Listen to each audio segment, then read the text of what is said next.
May the words of my mouth and the meditations of all our hearts be always acceptable in thy sight, O Lord, our strength and our Redeemer. Amen. The blessing of order. In the beginning, chaos. Is that what God saw when God decided to create chaos? Out of the void of chaos, God said, "Let there be light." This is the beginning of order. Then God systematically called into existence the things that did not exist: light, darkness, day, night, land, water, heaven, earth, animals of the earth, birds of the heavens, humankind. All done in 6 days and 1 day to rest. A week, as we know it, the Sabbath, the calendar. Let's plan our week, everybody. Put it in the calendar. Out of the chaos comes order. God created, and order comes into existence. Maybe everything would have been all right if God didn't create humankind. Maybe there would have been peace and harmony throughout the created order if only humanity didn't muck it up.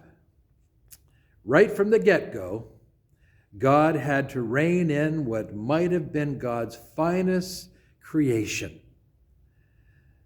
Adam and Eve, says God, you can do anything you want in my garden, eat any fruit or vegetable, just don't eat anything from that tree over there. And there it is. Dynamic tension. Dynamic tension that has been existing between God and humanity since God made little green apples.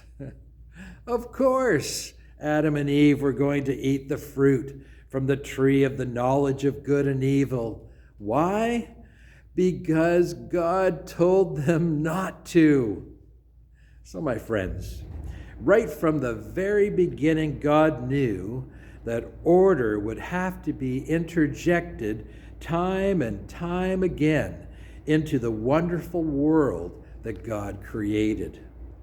And that brings me to the reading from Exodus today, the 10 Commandments. Rules to live by, rules and order to help make sure that everybody gets along with one another. Oh, it makes perfect sense, right? If everyone signs off on the rules of the house, then we will all have peaceable lives. Okay. Well, in theory, yes, but in application, a little harder to maintain order than it looks. And isn't it amazing that the 10 Commandments have lasted so long as a guiding principle in our world society, right? Let me ask you this. When was the first murder? And who did what to whom? Well, you remember. Cain killed Abel. In Canada, there were 546 recorded murders of men and women in the year 2000. 753 in 2020, and 874 in 2022. Staggering. Still, a little chaos in the midst of order, right? Thou shalt not steal. One of the commandments. Easy to remember, not easy to apply. In 2022, more than 105,000 vehicles were stolen across Canada. 50,000 of them were Chevrolet full-size pickup trucks. Well, that makes me glad I drive a car. It looks to me that we are straying pretty far from God's original intention, right? It reminds me of one of the famous quotes from T.S. Eliot's poem, The Love Song of J. Alfred Prufrock. I can hear God saying this: "That's not it at all. That's not what I meant at all." Another famous line from that poem is, "Do I dare to eat a peach?" Yes, biting into a juicy, ripe peach is going to get messy with the juices dripping all over your hand and from your mouth, right? Life can be like that, messy. Sometimes order, sometimes chaos. The rules of the house, the Ten Commandments, help us to navigate through life with some sense of order, but doesn't necessarily save us from the messiness of life. Well, the psalmist knows that when we are walking in the light of God and following the house rules and commandments of God, that we will be like people who are living a peaceful and harmonious life. The law of the Lord is perfect and revives the soul. The statutes of the Lord are just and rejoice the heart. The commandment of the Lord is clear and gives light to the eyes. They are more to be desired than gold, more than much fine gold, sweeter far than honey in the comb. Rules, commandments, statutes help bring order to our lives and save us from the chaos. However, sometimes the order needs to be shaken up by a little chaos, especially if we're getting complacent in our faith and forget about looking after the needs of others and simply focus on our own needs and wants.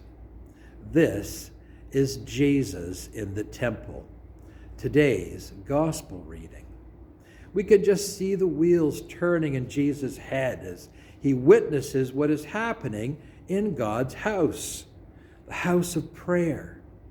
Talk about, that is not what I meant at all, right? The holiest of holy days is approaching, Passover. And Jesus goes to the temple and he sees something that takes him by surprise, and it gets his blood boiling. The temple, his Father's house, has been turned into a marketplace. In the temple, Jesus found people selling cattle, sheep, and doves, and the money changers were sitting at the tables right in the middle of the sanctuary. Jesus made a whip of cords and drove them all out of the temple. And he overturned the tables, and the money went scattering all over the floor. And Jesus screamed with the top of his voice, "Get out! My house shall be a house of prayer, but you have made it a den of thieves." Yes, sometimes in the midst of order, in the midst of the comfortable status quo, we need to be shaken up a little. We need to remember what the order, the commandments, and the rules are supposed to do for us. We are to remember that we live in community with one another and are responsible for one another in a way that ensures that everyone is safe, that everyone has food to eat, that everyone has a place to live. I need to know. We need to know that the places where we worship, the sanctuary where we gather to pray and sing praises to God and give thanks for the life, ministry, death, and resurrection of Jesus is celebrated. We need to know that our places of worship are safe for women and children, and that everyone who comes through the doors is welcomed, respected, cared for, nurtured, and given every opportunity to offer their own gifts for ministry. Yes, my friends, it all starts with us in our little corner of the world. And when we look after our little corner of the world, maybe then that care and order will spread to the wider community and indeed to the whole world, so the dignity of every human being is valued and respected. Amen? Amen.